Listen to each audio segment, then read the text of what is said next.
Tim, can you tell us why did you become an English teacher? Well, I've always enjoyed reading. I've been very curious, and so for me, trying to understand connections and things in history and culture and language hasn't really been motivated by profession, but just personal interest.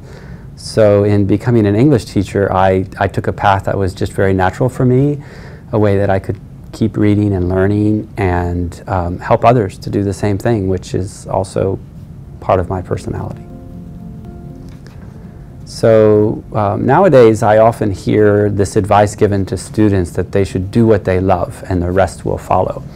But in my experience it wasn't like this at all. My family, my teachers did not give this advice. In fact, when I was in high school I once did this careers project in which I interviewed all of the English teachers in my school because I was thinking of becoming an English teacher, and every single one of them told me not to become a teacher.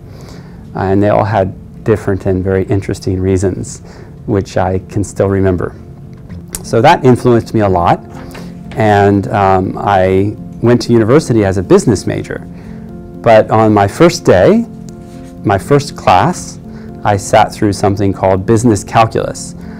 And after I left that class, I went straight to registration and I dropped all my business classes and I signed up for English and philosophy courses because I had an epiphany. I realized, well, you only live once and I should go for something that was meaningful to me.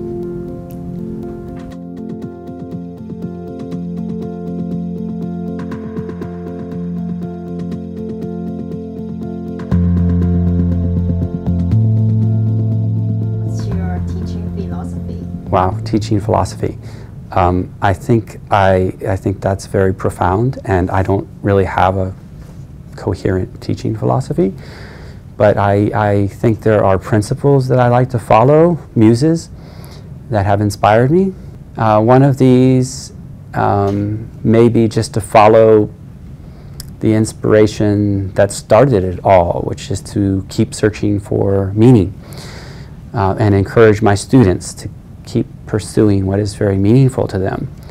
Now, my students have been very diverse from many different countries and cultures like Papua New Guinea and the United States and China, Hong Kong. The diversity is really incredible. I would say that one aim of my life, more than any aspect of my career, has actually been to understand the family of mankind. But that also fits very well into my life as a teacher. I feel quite connected to all of my students in this search for meaning. So another principle that is very important to me as an English teacher and a teacher of teachers is to focus on the learning process as much as possible and try to improve that. So it's quite obvious, I think, that if you learn how to learn well, that will serve you and your community much better than just accumulating truckloads of knowledge and information, which any library or hard drive could do better. So I like to focus on this human aspect of the learning process, believing in my students, actually knowing that every student is capable of learning very well, even if differently. So for me, a learner and a learning-centered classroom is not really a methodology or a pedagogy, it's just what education is all about. So can you give any practical examples of how you do that? Yes, sure. Well, without really setting out to do it, in fact, almost by accident, I've become very interested in the uses of IT in teaching and learning. I was never really a technology person, but I gradually discovered... Really? You're always a technology person? No, it's just recently that I've developed this interest because I've discovered that, ironically really, that educational technology can be very powerful in helping students to connect with their teachers, with each other, and with the world outside. And it can focus their efforts and outcomes of learning in ways that would almost be impossible in the traditional classroom. So, of course, technology is just a tool, and it can be used to improve communication skills, learning and interaction, just as easily as it can alienate us from each other. So it's up to the teacher to make the difference. So for example, in our Introduction to Linguistics class, my friend Li Xun Wang and I were among the first in the world to ask students to write their own textbooks. For almost 10 years, our students have collaborated in expert groups to write wiki textbook chapters. So at the end of each course, the students themselves have written a complete textbook on the subject.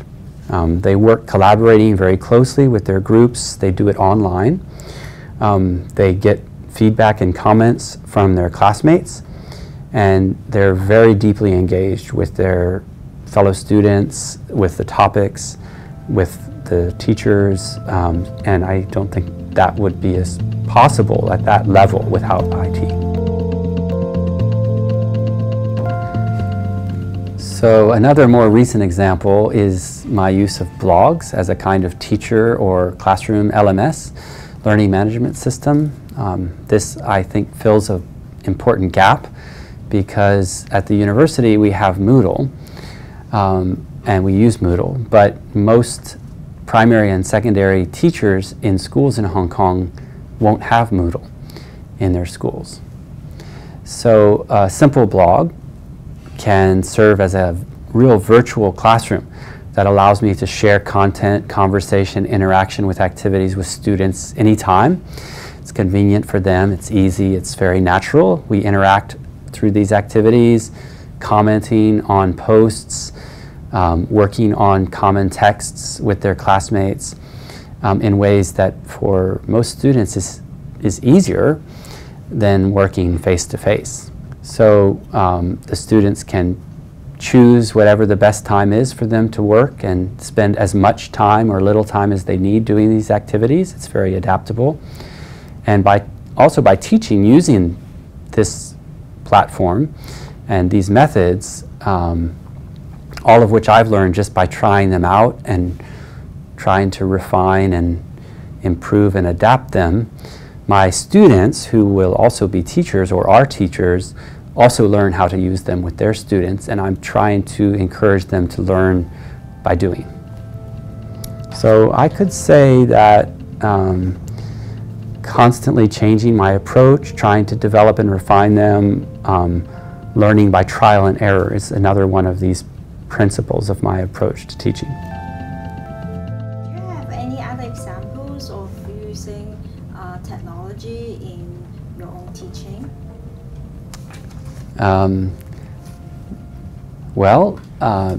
Just now I'm trying out something that's very new to me, which is making a MOOC.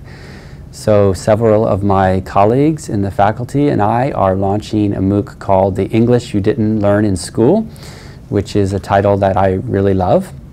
So if I had one goal for my students and schooling, it would really be to break down the walls that create the illusion that schools are not relevant to life or the real world. And unfortunately, as teachers, we sometimes perpetuate this illusion.